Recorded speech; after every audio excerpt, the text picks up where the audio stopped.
Shri Ram Narayan Pandey inter college पुतसर संत कबीर नगर में आपका स्वागत है।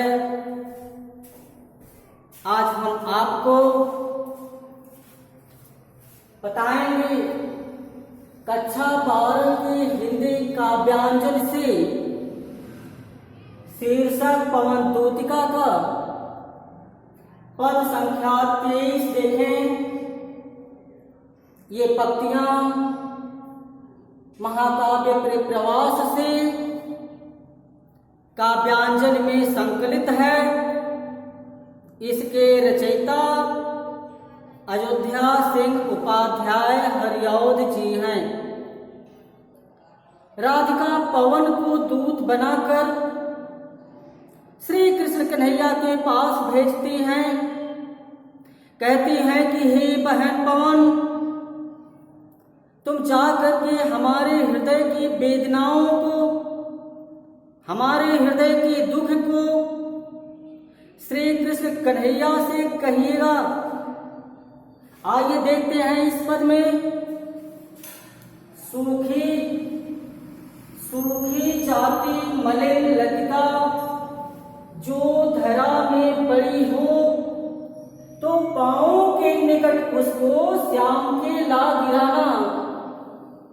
यूं सीधे से प्रकट करना प्रीत से वंचिता हो, मेरा होना अति मलिन और सूखते नित्य जाना। अयोध्या सिंह उपाध्याय हरिऔध जी बड़े ही मार्मिक ढंग से लिखते हैं कि राधिका जी पवन को संबोधित करके कहती हैं, हे बहन पवन, सूखी जाती मलिन लतिका। मथुरा जाते समय यदि रास्ते में कहीं कोई सूखी हुई लता दिखाई दे, तो उस लता को ले जाकर के श्री कृष्ण कन्हैया के कमलवत चरणों के सम्मुख डाल देना। यूं सीधे से प्रकट करना प्रीति से वंचिता हो। जब आनंद मोहन श्याम सुंदर श्री कृष्ण कन्हैया उस सूखी हुई लता को देखेंगे तो वो समझ जाएंगे। क्या समझेंगे लता को देख करके?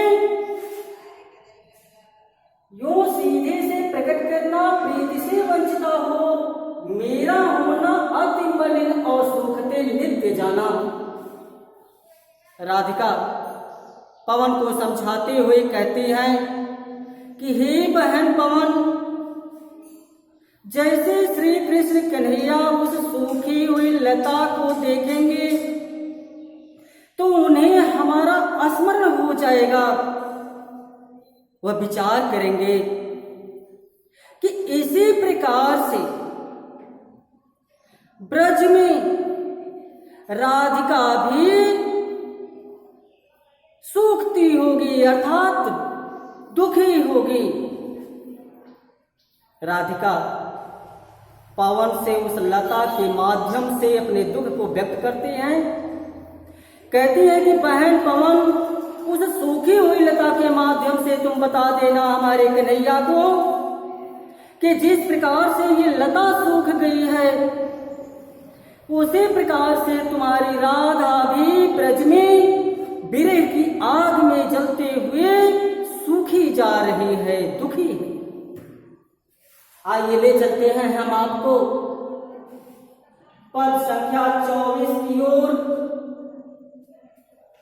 कोई पत्ता नवल तर का पीत जो हो रहा हो, तो प्यारे के दृढ़ युगल के सामने ला उसे ही धीरे धीरे संभल रखना और उन्हें यूं बताना, पीला होना प्रबल दुख से प्रोसिता सा हमारा। पहले पद में आपने देखा कि राधिका ने एक सूखी लता के माध्यम से अपने दुखों को व्यक्त किया। पद में आप देख रहे हैं कि राधिका जी पवन को संबोधित करके कहते हैं कि पवन, यदि कहीं कोई पीला पत्ता, नए वृक्ष का पीला पत्ता दिखाई दे तो प्यारे के दृक युगल के सामने लाओ से ही। दृक माने होता है नेत्र, युगल शब्द का अर्थ होता है दोनों। राधिका पवन को संबोधित करके कहते हैं, हे पवन, नए वृक्ष के किसी पीले पत्ते को ले जा करके श्री कृष्ण कन्हैया के दोनों नेत्रों के सम्मुख रखना। जब श्री कृष्ण कन्हैया उस पीले पत्ते को देखेंगे तो उस पीले पत्ते के माध्यम से श्री कृष्ण कन्हैया को बता देना, धीरे धीरे समझ रखना और उन्हें यूं बताना, पीला होना प्रबल दुख से प्रोसिता सा हमारा। राधिका पवन को संबोधित करके कहती हैं, हे पवन, उस पीले पत्ते के माध्यम से श्याम सुंदर श्री कृष्ण कन्हैया को ये बता देना कि जिस प्रकार से नए वृक्ष का ये पत्ता पीला हो गया है, उसी तरह से राधिका भी आपके विरह में पीली हो गई है, अर्थात अत्यधिक दुखी हैं। यह बड़ी ही मार्मिक ढंग से राधिका पवन को समझाते हुए कहती है।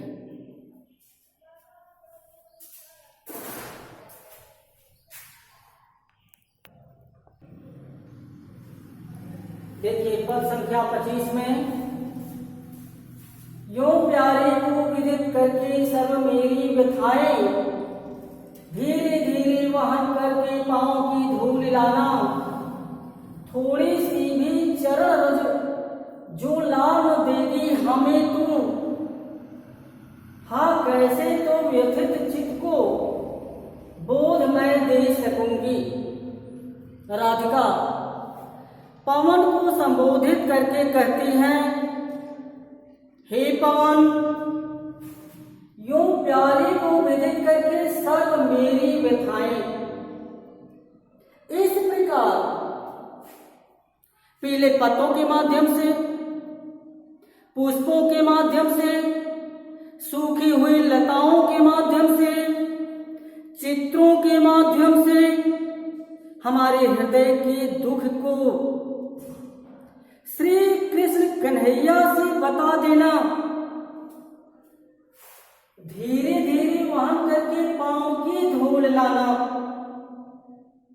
राधिका पवन को संबोधित करके कहती है कि हे बहन पवन, श्याम सुंदर श्री कृष्ण कन्हैया के कमलवत चरणों की धूल लेकर के आइएगा। थोड़ी सी भी चरण रज, रज शब्द का अर्थ होता है मिट्टी का कण,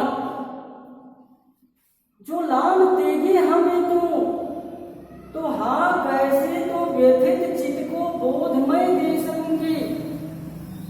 किंतु हे बहन पवन, यदि तुम श्री कृष्ण कन्हैया की कमलवत चरणों की धूल भी नहीं लाओगी तो हमारा दुख और बढ़ जाएगा।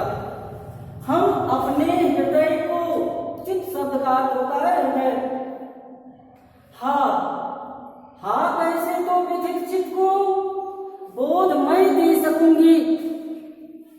राधिका पवन को समझाते हुए कहती हैं कि हे बहन पवन, यदि हमारे श्याम सुंदर श्री कृष्ण कन्हैया की कमलवत चरणों की धूल भी नहीं लाओगी तो हम अपने दुखी हृदय में किस प्रकार से धैर्य धारण करूंगी।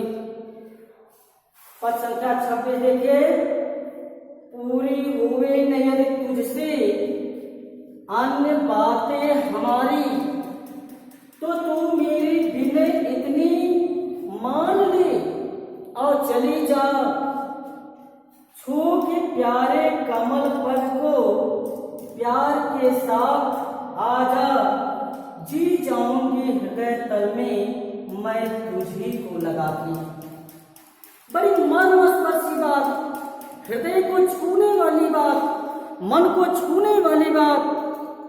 अयोध्या सिंह उपाध्याय हरिऔध जी लिखते हैं कि राधिका पवन को संबोधित करके कहती हैं कि हे बहन पवन,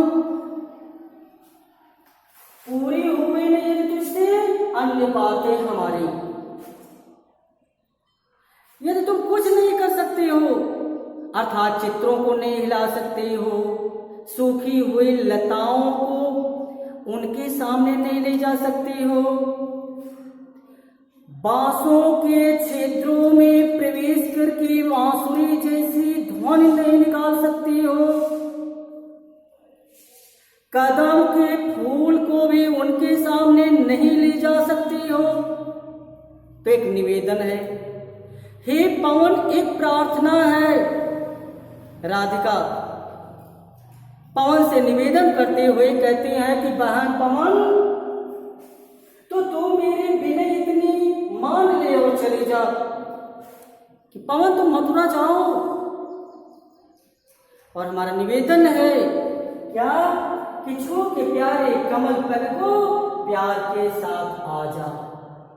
हमारे श्याम सुंदर कृष्ण कन्हैया के कमलवत चरणों को स्पर्श करके ही चले आना, तो जी जाऊंगे हृदय तल में मैं तुझी को लगा के। पवन से राधिका जी संबोधित करके कहती हैं कि हे बहन पवन, तुम मथुरा जाओ और श्री कृष्ण कन्हैया के कमलवत चरणों का स्पर्श करके चले आओ। तुझको ही हम अपने हृदय में स्पर्श करके आनंद की अनुभूति करेंगे। आज यह अध्याय शीर्षक पवन दूत का समाप्त हुआ। अगले अध्याय में हम आपको पढ़ाएंगे कैकेयी का अनुताप। जो पंक्तियां ली गई हैं महाकाव्य साकेत से, उसके रचयिता हैं राष्ट्र कवि मैथिली शरण गुप्त। आज के लिए बस इतना ही। धन्यवाद।